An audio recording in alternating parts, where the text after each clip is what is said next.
छोड़ रहा छो अरे हम छोड़ा ते द्वारे अभी गांव बस्ती पर हमर गुजर जावा रेस हम जा रहा छी जंगल के ओर कहीं कोई महासिंह भेटत शरीर के भक्षण करे शरीर से मुक्ति मिल जाए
देवता और परिषद उस संबंध में शोभा बढ़वे मंगल पधार लगे सब देव पहुंच गए और शोभा जय जयकार करके और धारा धाम पर रहे वाला निर्मलबाद में राजा नल उनको पटने लगा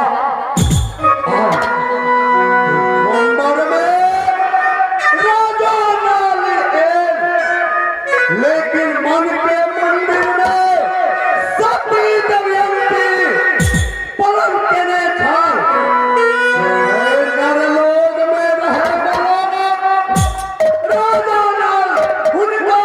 गला में हम जय मार दे और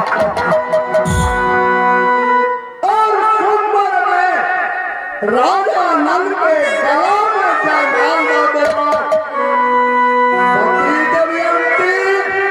इंदिरा सजने वाली देवलोक में विराजमान करे वाली अन्य लोक में रह गए देवता के अपमान भय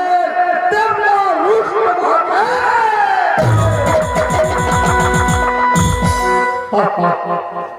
जब समय से हमने पहुंचना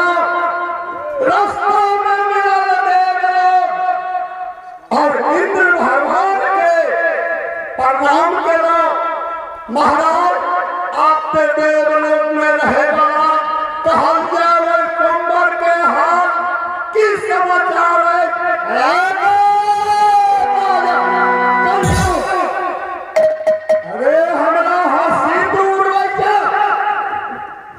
कि अपने के पत्र नहीं चल गिरा हेलो सरकार हाल ये कलयुग के पत्र नहीं रहा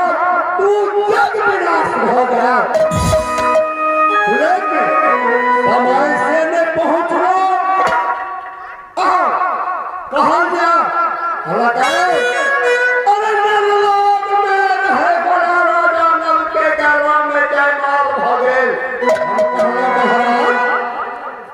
अपने लोकन के सुखना लपेंगे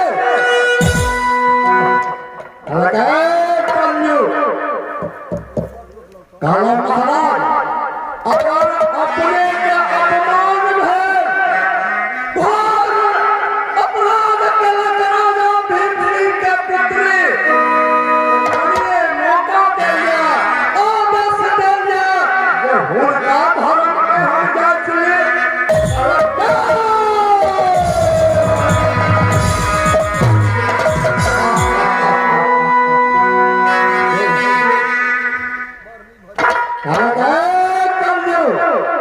मुखारबिंद से इंद्र भगवान के सुहागवती भवानी करके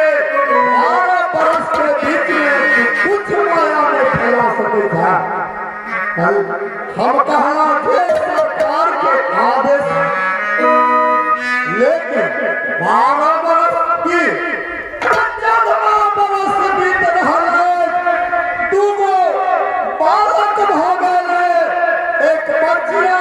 और एक बच्चा हो गए वह मौका के तलाश है जब हमारे धारा धाम पर जा रहा थे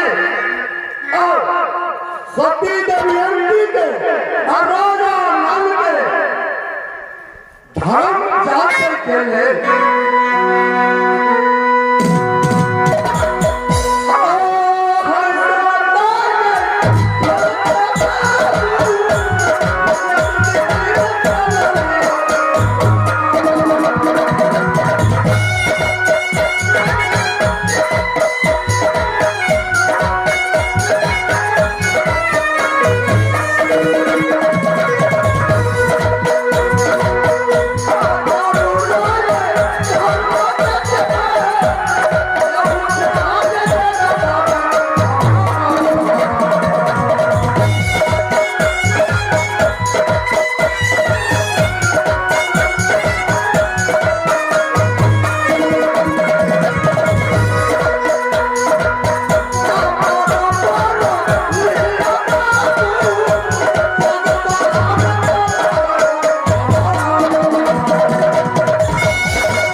जे तन पर वस्त्र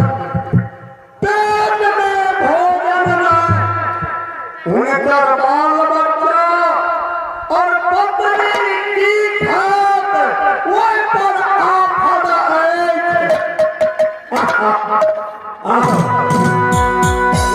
महाराज कहा कि हे ईश्वर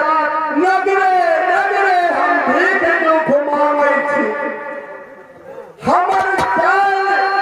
पर कीर्ति देख के क्यों भिक्षा नहीं दे रहा है से कि जंगल के ओर जा रहा है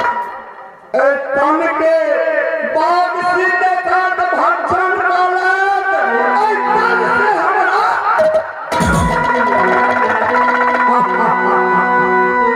हम जा रहे पुष्कर के पास अपन माया रूपी फेरे करे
अपना ध्यान सुने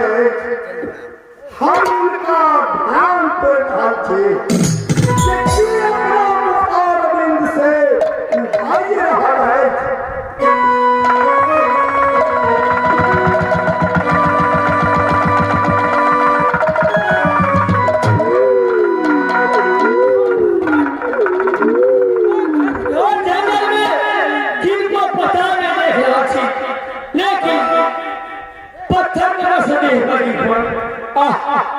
भगवान जुल्म के बाद देखना चाहिए ऐसे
उनका ध्यान करे छे और अपन मारुति से अपना बस में ले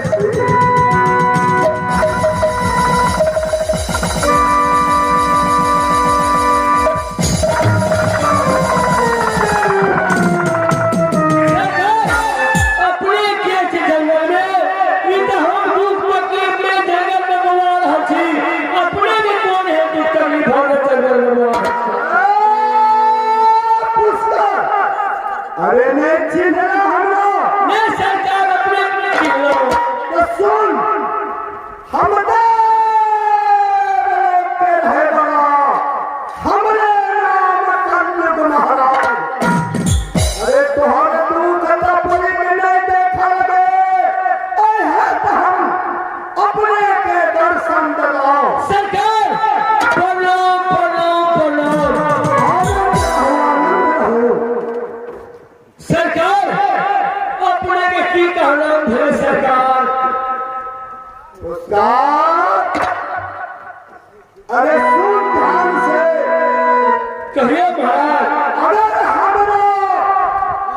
रास्ता से चला तो फिर कलयुग महाराज पुनः राज के लौटा दे सरकार ये बात तो भोले से बोले हम सब ना जुआ शराब खेलो धन से हमारा कौन मतलब है हमारा दारू पी से मतलब है जुआ खेल से मतलब है अरे तूने चिन्हा पवन रूपी कलयुग महाराज के अरे चंदू निषद ने और राजा नल के साथ जुआ खेलिया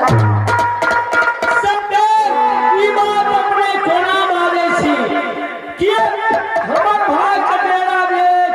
राजा ने 1913 हमारा सतवादी राजा है सामन सोबन दान करे जब वो अंदर करे कोई हुक्का दरबार से साधु बैरागी भिक्षुक भूखा ने वापस लिए उनके ना होना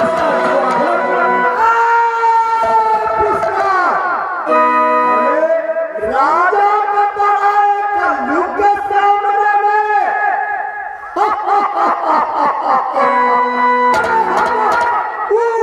कलयुग थी जे राजा के प्रजा के राजा अन्याय के साथी और पापियों के संघाती और साधु के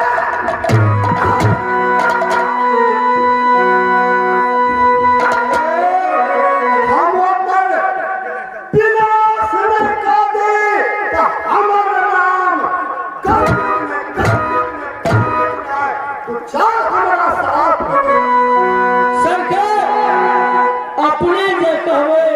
हम करे के प्रयास अरे शुभ काम में विलंब न कर चल तू देख जे की शक्ति बनावे छे हम राजा नल के चलो